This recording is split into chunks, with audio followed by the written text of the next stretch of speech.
What's going on, guys? It's Frito here for your Overwatch. The story mission trailer just dropped. The developers were rather defensive of their decision to drop the endlessly replayable PvE because they knew they had this in the works. We're going to take a look at this, watch the story mission introduction, which is going to be dropping this August, and see what we think. I'm going to play it again from the start. CSIS Unit 37.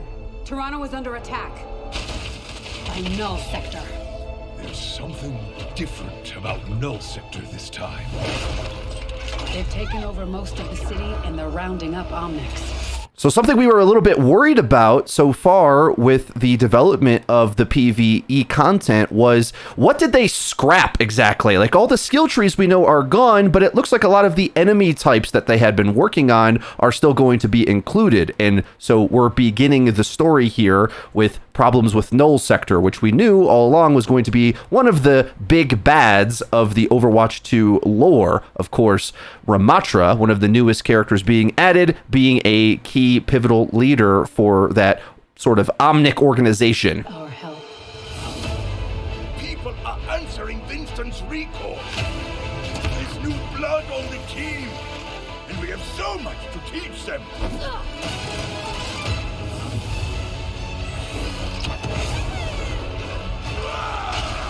If we can stop Null Sector, maybe we can save the city. Coming through! Been a while, Vivian.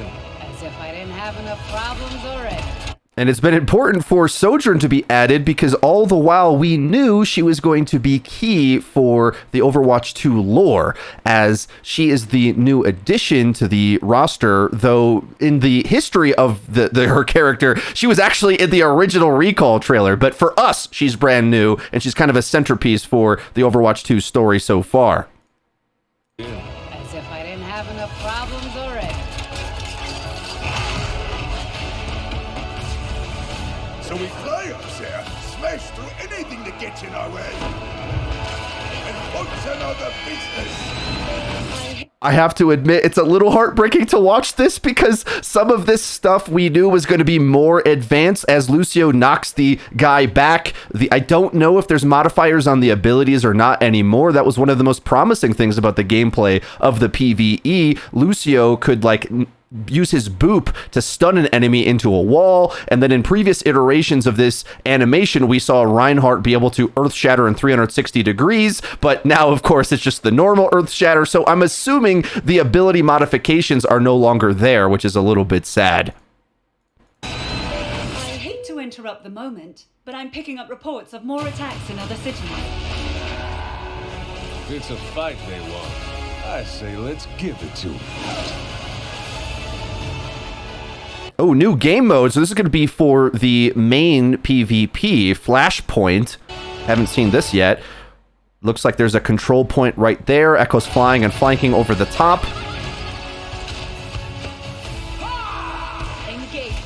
And this is the first we've seen of the hero mastery modes, where you can see it's like tailor fit to the specific hero skill sets. So she's going to use her power slide to go pick up this item, which back in the day, way back at BlizzCon when we played the PvE, these were special items, like special grenades, back when they ended up scrapping that. So I wonder if they use this asset to mean something else. Maybe it's just picking it up on the way, or it gives you a power-up for this. But you can see as she'll use her specific skill sets in order to overcome the geometry of the map.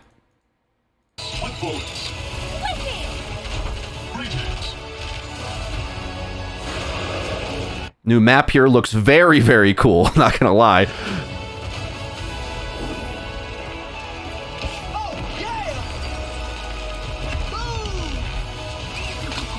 Advanced firing range here, guys, so you don't have to be playing Kovacs to improve your Overwatch aim. You can do it in Overwatch.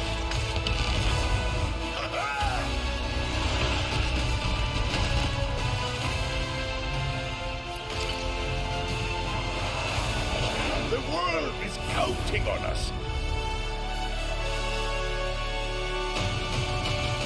All right, guys, August 10th. Oh, and this looks like a new hero right here. I almost passed that up. So I believe it was supposed to be a new support, right? Because although this has a big weapon and normally that's allocated for DPS heroes, we know it's not going to be a DPS. We can just barely see a few frames of this now that almost looks like a gun blade. Doesn't that kind of look like it's got a gun, like a Final Fantasy character almost?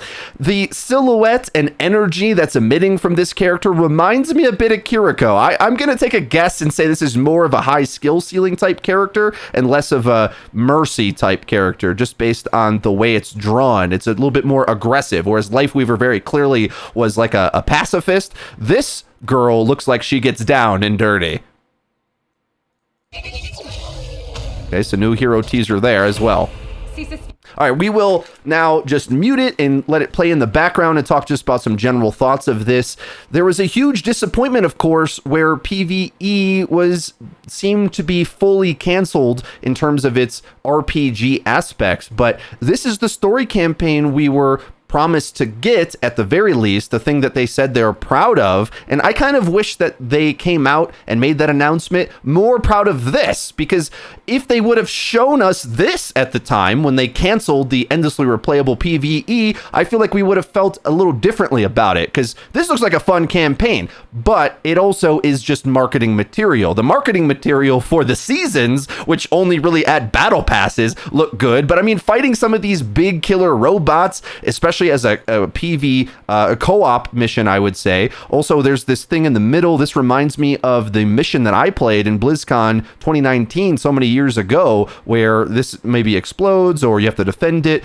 So different types of co-op gameplay that you can see, but still like endless mobs of these training bot null sector dudes for you to farm up, and a lot of opportunity for the heroes to shine, especially if you get to fight this big Shadow of the Colossus looking boss type thing. I think this could be pretty fun. And, I was kind of optimistic knowing that the story mode could be pretty cool. The only question is, how much does this cost? How much do we get? How are they rolling it out? Like, I don't know if the community is going to be very hyped to get this in bits and pieces, which we already know is the model. Now, how much of a bit will we get? What's the pack of missions? Do they feel substantial? And will players that don't play PvP already feel like it's a worthwhile investment? Our assumption is no, because it's not this big broader game like Diablo that anybody could get into and play. I think you probably already have to be a Overwatch player to enjoy this, and that's also kind of seems to be the inclination in the marketing